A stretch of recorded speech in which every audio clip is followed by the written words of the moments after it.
All right, 25 minutes before 11 o'clock. Beautiful Thursday morning. Thank you for tuning in. It's time to learn a little bit more about our air conditioners and the things that make the climate inside of our homes and offices a little bit more bearable, whether it's cooling it, cleaning it, keeping it dry. Climate Control Mechanical Services is represented in the studio by Brandon Wood. He's in the studio with Adam Ham. The two gentlemen are here to answer your questions. If you have a phone number, call right now. The number is the WOCA Climate Control Source Hotline, 622-9622. Good morning, guys. How you doing? Good morning. Good. How are you doing? Good to see both of you. Thank you. Good to see you. So, news story this morning. I saw it. I said, wow, I got to tell you guys, but it's probably not news to you. It said air conditioners are a hot item for burglars. They, yeah? certainly, I know years back, it was a big problem. People trying to steal the copper out of the units and stuff. I know. We've luckily, law enforcement and the local recycling centers and stuff have cracked down on that. So hopefully, it's not as much of an issue as it used to be. And I know we've touched on this before, Brendan, but it's just like, yeah, my goodness. I mean, like he said, the recycling centers are the biggest advocate of it because they know. Well, last time I took copper in, I mean, it's a thumbprint, a driver's license, some of them even contractor's license. They need to know where the stuff came from and why you're doing it. Like us, we constantly go to the recycling plant to do a lot of condemned units. The back of our shop has everything from a couple ton units on up to big, huge 50-ton units. And we have a gentleman at the shop that strips them down and salvages them because there is a lot of money in copper, and we use the money for trips and stuff like that for work, and it gets spread out all over the place. But once it's stolen, you're out of an air conditioner for a while. Oh yeah. Oh, I mean, unless you get it repaired. And the biggest problem is if your system is any kind of has an age to it, more than a couple years, you're going to have to replace the whole system not just that condenser outside because of the code enforcement. So does homeowners insurance cover the theft of an air conditioner? I would imagine. Yeah, yes. I believe it does. I'm pretty sure in my homeowner's insurance policy there is a section that it does cover that. It covers even damage if a tree were to fall on it, things like that. I mean, it may be different between different homeowners insurance companies or whatever, but I know mine does. So. And are the thieves smart enough, savvy enough to take the copper out and leave everything else, or do they just take everything? They used to. I used to see them actually pull. The coil is on the outside of the unit where all the copper is, and they used to actually just pull that sleeve out. They knew where to cut, and just they destroy the air conditioner doing so it'd be almost impossible. But I have seen pictures of where there's just a bottom there with a compressor sitting there and some sides flapped over on the ground and nothing else. Wow. So they know what they're doing, though. Yeah, sometimes they do. I would imagine anybody that's does it enough probably knows exactly how to get in, get out without spending too much time. But and again, I don't want anybody to think we're being redundant or repeating ourselves from previous shows, which it never hurts to do that anyway. But in this particular case, it's in the news. It'll get people to say, "Oh my gosh, what can I do to protect it?" And I think, did you ever mention a fence or some kind of a... Yeah, there's a few different... there's one that I just actually looked at a couple weeks ago. It's called the Spider, and it's got a central lock on the top of it, and it's got like a web of cables that go over top of the unit, and it locks that unit together to where you can't take anything major out of that unit. And I simply, to service the unit, to take the top off, I would simply unlock it, and it was a really nice unit. And then they've got other... fences that basically, it's not just a fence, it actually like attaches to the unit, makes it just about impossible to pull anything out. Now, nothing is foolproof, but it does, because they have to make these systems, the security systems for them, able to still service the unit. So they can't make them too obtrusive. Right. I had a system, we have a church that we do the work for, we actually put pressure switches in the system, and when any one of the systems loses pressure because they have to cut the refrigerant lines, it will open that switch and it'll sound an alarm on their alarm system. Oh, wow. So that was one way to go with that. Yeah. if you know what you're doing, even that can be bypassed. So it's Right. nothing's foolproof, but yes, there are measures you can take, and Wow. a lot of times it has to do with commercial buildings that are getting a lot of theft because they're like churches. There's nobody there at night, somewhere back. Nobody will see you, Right. whereas homes are a little less likely. And just to stick on the sleazy side of life, just for one more. It's not the same topic, but it's on the sleazy side. It's people who are not contracted to do the work you guys do, knocking on doors and saying, "Hey, I fix air conditioners. Do you need any help?" And just kind of scoping the neighborhood, not with the intent of stealing Right. or anything like that, but rather not. Maybe they. Let's give some benefit of the doubt. Maybe they want to do well, but they really don't have the training you guys have. Yeah. We ran into that the other day. You did? Well, we don't know who the company was or whatever, but we got called to a house that basically, it was a no cool. We get there, find out that the system had a leak, so it had basically lost all of its refrigerant, and once we repaired that, it was just like one thing after another. Once we would repair one thing, we would find something else, and The all of system these, was 2 years old. yeah, by it's the a way. 2011 Oh, system, wow. so it was still looked really new, Right. but all of the things that we were finding were indicative of just really, really poor installation practices, and Wow. the homeowner was reluctant to tell us who it was. Oh no.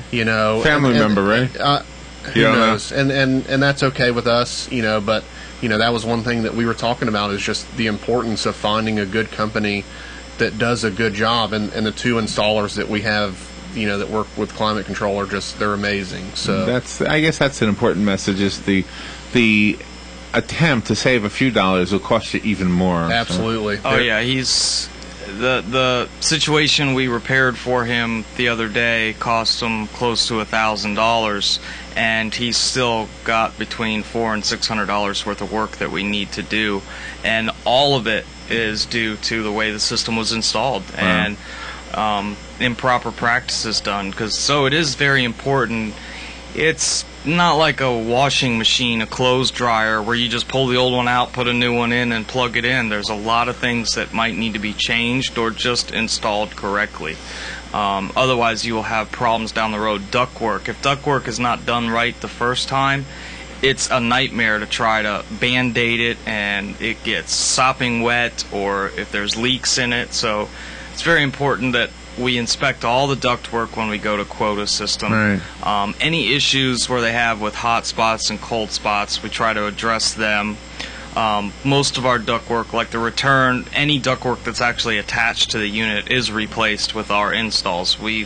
Even if it looks like it's in good condition, we just cut it off and make all new boxes and what's called plenums. But certainly I encourage customers to get second opinions on estimates for systems, but try and make sure you're comparing apples to apples, brand specific. What's coming with this system? Yeah. If you get 3 different estimates and they're all pretty close in price except for one, and it's really, really low, ask yourself, what is this company doing that these yes. other 2 are not? That's right, yeah. Because it's not good to go with the lowest price. Are they pulling permits? Are they doing this system legally? Are they replacing the line set? In which case, that system we looked at the other day, I don't even think they replaced the line set. They flushed it and stuck in the new system, and that was it. And they were on their way. So I hope he doesn't have any more problems in the future, but I can't guarantee it. Yeah. What can I ask you to back up and educate me? What is the line set? It's the copper lines that go from the unit to the air handler inside that actually hold the refrigerant. We were getting a lot of phone calls about customers saying that, why does that have to be replaced? Because you see the line set cover on the outside of the house. If they can't use, that's right. If they can't use the original chase for it, and it's all due to because from R22 to 410A, the 2 oils that they use in each refrigerant are different, and they will not mix. That's right. I remember they turn like into jelly if they I'm a mix. slow student sometimes. Yeah. Well, we don't expect you to know it. It's just something that has to be done.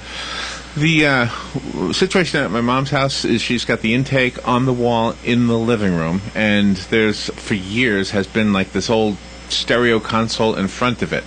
And we've always known to keep it a good 6 inches away from the wall because of the fact that it was there. Well, we moving furniture because we're selling the house, and anyway, somehow it got pushed up against the wall. And I'm working in the house, and I thought, boy, that doesn't sound right. It was making a different sound, and I thought, please don't tell me the air conditioner's going.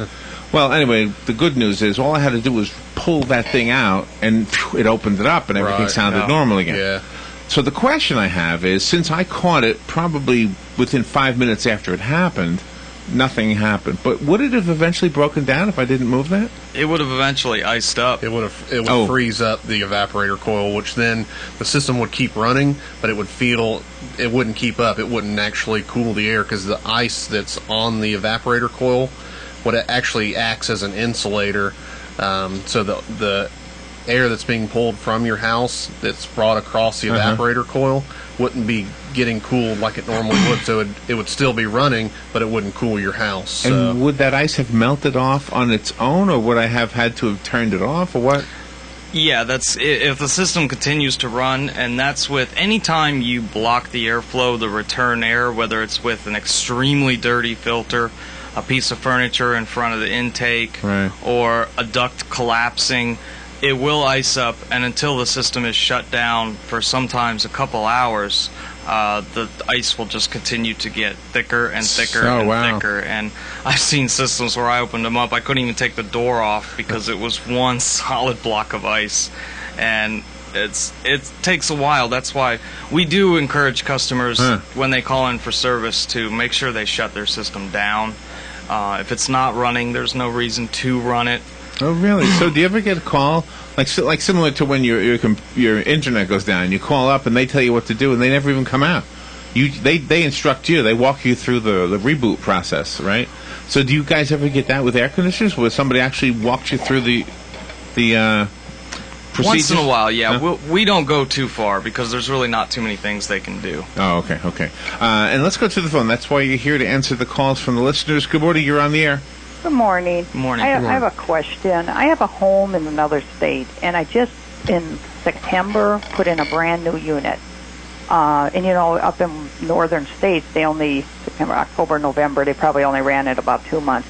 And I know we traditionally service our units every year, on the year. Would I be able, do you think you could go a year with not having that unit serviced if they only ran it for like 2 months? I would still have the unit serviced once a year. Okay. It would, even though you're only running it for 2 months, which does help the system, it helps the lifespan. Capacitors can still go weak. Okay. The condenser outside still may see just as much deterioration as far as like the environment.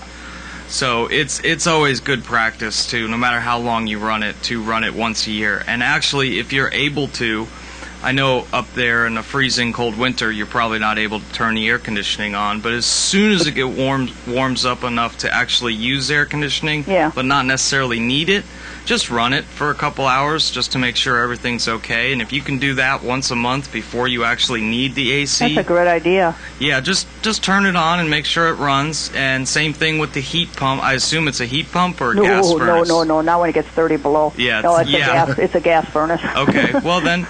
It's connected, with the same heat exchanger and all that. With gas furnaces, it's even more important to get inspected, because when we do a winter inspection on a gas furnace system, we do carbon monoxide levels. There's a lot of safeties in a gas furnace to make sure if the motor shuts down that the actual burners shut down. Sure. So it doesn't burn your house down. So we check all those safeties and we clean the pilot or the igniter. Yours has an electronic ignition, so we clean that off. We just make sure that everything, there is a lot of safety issues with gas furnaces that we have to make sure. Those are like 2 separate service calls, right? You have the AC done this time of year, and then you have them come in and do the gas furnace closer to the heating season? Yeah, correct. Because they don't do them one and the same, right? You don't have to do that would be nice. It would be. Unfortunately, I can't. In Florida, sometimes we could. It would take a little longer. What I would do is run the gas furnace first, put it in heat mode, and check all that out. But the problem with that is it makes the coil, even though you're not using the coil for the air conditioning, it gets extremely hot. And it's not good for the coil to make it extremely hot and then go ahead and turn the air conditioning on right away and make it extremely cold. You could crack the coil or do some damage to the system. So if you have the time to wait, 30 minutes to 45 minutes with the blower running, so you make sure that coil cools down before you turn on the AC, then you can most of the time do both at the same time. Yeah, I think here a lot of us have the heat pumps then that runs our AC and heat are on the same system. Exactly. So when you come out, you do it all at once. But when you got the gas furnace and then the AC, it's kind of, you got to have two separate service calls, I guess. Exactly. If the AC is working on a heat pump system, 90% of the time the heat is working as well, because it uses the refrigerant and the outdoor condenser just the same as AC does. Oh, okay. That's interesting. Well, thank you so much. You answered my question. You're welcome. I appreciate your help. Bye. And that sounds like one of those instances where that technology we talked about once before about long distance monitoring would be handy, right? If you have a home in another state, She would be a perfect candidate for that. It would be nice if I had a home in another state just to keep an eye on it. Yeah. Even a rental property. I can put a Wi-Fi stat in where the home, unless they really knew what it was, the renter may not even know it is Wi-Fi, and I have the ability to look at the temperatures, but I may not divulge that information to them. Yeah, you're right. So, wow. You can keep an eye on energy savings and what they're using, but it is definitely a good idea to have something like that. If you do have a smartphone and the internet and you like the gadgets, we can always do something. And aside from being able to turn it on and turn it off, does it, the landlord scenario is what I'm thinking of. I mean, would you monitor the cost? I mean, what else could you do with that? Well, if let's say a landlord was just charging a flat rate for a rental property and they didn't want their AC set anywhere below 76, you could set up the thermostat to where an alarm would go off on his phone, or you can set up dead bands on the thermostat to where it won't go below 76. Oh, really? So there's a couple different options you can do. They're called dead bands. Well, dead bands or actually temperature limits. It's basically just temperature limits. They have them for both heating and cooling. For instances where a thermostat may be accessible in like a commercial building, but they don't want everybody touching it. One person is hot, they go lower it down. One person is cold, they go raising it up. Yeah. So they literally keep that thermostat. Or there's lock boxes. I have a customer, she actually put a lock box on her thermostat at home because her grandkids were always that's not jamming a bad it down. idea. So that's not a bad she idea. put a lock box on it and it solved that problem. Yeah. It's not the prettiest looking thing on her wall because they're usually done with commercial jobs, but I'm sure everybody has seen them, that you see the thermostats with a clear plastic box over top of it, and somebody has a key to that. Or a popsicle stick. Yeah, something. Something to stick in there. Yeah, basically. I've heard that before. Anybody got a popsicle stick? I want to fix the thermostat. Actually, that would work really good with the vents on the front cover. Yeah. Well, and they have to have it. You have no choice, right? If that thing doesn't get air, it doesn't do its job. Yeah, exactly. It has to have the vents in the cover because it's a temperature sensor too. So if it's completely sealed, it's going to be reading a temperature that's probably off from the actual temperature in the room. There's a heat wave predicted for the Midwest. We always seem to get heat around here, so I don't know that it'll change anything for us. But I'm wondering, will it change anything for what you do? Do you expect it? Do you see it coming? Where you just see more business because does it actually drain our systems to the point where they break down quicker? I don't think it really drains them necessarily. If they're working harder and there are parts that are weak or are going bad, it puts a greater strain on them, which in turn could break the system down. We have noticed, an increase in business over the past couple of weeks, but a lot of that's just people that are turning their systems on, they're running them more, and they're finding out, hey, I haven't run my system in 4 or 5 months or however long, and I just turned it on and it's not keeping up. It's or one of those things like we mentioned earlier. We get calls for just poor installation or poor workmanship on someone else's part. That we're having to go back and behind that person and redo things. It's sad that people have to spend the money. It's not cheap. It's not cheap to repair them or especially replace an entire system. They spend a lot of money, and then to have to call someone out because this other company did a poor job on the install or didn't fix it correctly. Right. It's just one of those things. So. Do you ever go to a home where they've got a central air system, but they've got a window unit, and the reason for the window unit is because, well, this room doesn't really get cool enough. We do a lot of that with, like he was saying, and we get a lot more service calls this time of year because maybe their system will keep up most of the months, but when it gets into the really, really hot months, it runs 24 hours a day trying to keep up. Oh, okay. And that's usually, if the system is running correctly and everything is okay with the refrigerant, then it's an undersized system, or a house that's just extremely not insulated well, where the cold air is just escaping and just heat is pouring into the house. But a lot of times it's when people enclose an extra room, and because even just taking ductwork and adding ductwork, you are taking from the rest of the house. So depending on, especially the size of this room, if you added a room this size to your house, you definitely need a bigger unit. Now, if you had a closet that's maybe 5 by 5 feet or something, and you want to air condition it, that probably would be feasible to just add a vent in there.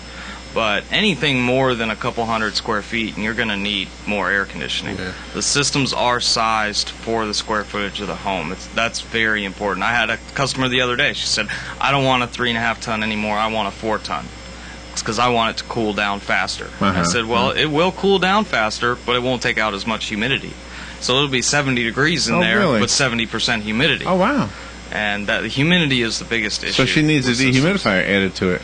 Well, if she wanted to go that route, she could. If she wanted to, absolutely had to have it cool down that fast, then I suppose she could, but she'd be spending more money than needed. It would kind of be a waste. I've never seen anybody actually do that. And then to pass code, because the city actually looks at the size of the unit versus the size of the home, and they used to not look at that. They just wanted to make sure the system was installed correctly, the electrical was correct, and everything was up to code. Right. Now they actually look at the size of the units, the ductwork. We have to get a ductwork ceiling sheet, what's called a manual J done on the house, where we actually see the square footage. They tell us what size system is needed for the home. A lot of things come into play: how many windows, how high the ceilings are, what year the house was built. 1920s house is a lot less insulated than something brand new. Now here, speaking of ceiling height, the distance between the ceiling and the bottom of the floor above us is probably 3 or 4. No, maybe not 4 feet. 2 or 3 feet, maybe. Yeah. Over in the paddock wall where we're moving, it's got to be another 10, 12 feet. And I know you guys are working on that, right? So is that going to cause an issue, or does the ceiling really do a good job holding it in? That depending on how it's set up over there, I'm pretty sure all these tiles are built out of insulating material. That's what I thought. So basically, all that room up there above the tiles is for all the equipment. You've got AC units up there sometimes. That's what's going to get hot, right? Yeah, exactly. It may get warm up there. It may stay a pretty good temperature. It all depends on what the design of the building is. But that's where you see all the sprinkler pipe, plumbing, electrical, everything up there, because they're actually able to put a crawl space in. And speaking of that, we're getting very excited about the fact that we're soon to be moving in. So. Yes, definitely. Yeah, well, I haven't been there in a while. I guess it's looking pretty good about now. Huh? That's good. Yeah. I haven't seen it at all. The only guys from our company that have been there are the commercial installers that have been doing the duct work. Well, actually, I met 2 people from your company that came in to, I guess, they scoped it out and kind of took notes and stuff. It was a man and a woman. Okay. Yeah, that's probably Ross and Shannon, maybe. Okay. Yeah, probably Ross and Shannon. And that's our installers. We are almost out of time. You want to give a phone number so people can get a hold of you? Absolutely. Our office number is 291-0185. All right. And call us here if you need that repeated. We'll be glad to do that. Brandon Wood and Adam Ham, good to see you guys again. Good to see you. Stay cool out there. We're trying. It's right. about impossible this time of year. I know. All right, we'll take a little break and be right back.